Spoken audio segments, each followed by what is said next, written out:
ज़बूर 122।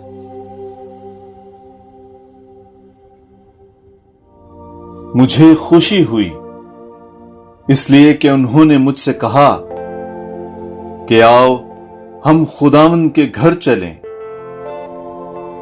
ऐ यरूशलेम, हमारे पांव इस वक्त तेरे फाटकों में हैं। ऐ यरूशलेम, तू जो शहर की मानंद पुख्ता इतिहाद से तामीर हुआ है, वहां कबाइल यानी खुदावंद के कबाइल इसराइल की शहादत के मुताबिक जाते हैं ताकि खुदावंद के नाम का शुक्र करें।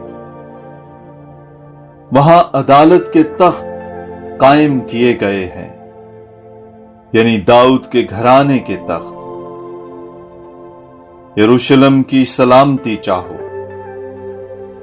जो तुझसे मोहब्बत रखते हैं वो खुशहाल हो। तेरी फसीलों के अंदर सुलह और तेरे महलों में खुशहाली हो। मैं अपने भाइयों और रफीकों की खातिर कहूंगा कि तुझ में सलामती हो। मैं खुदावंद हमारे खुदा के घर की खातिर तेरे लिए भलाई तलब करूंगा।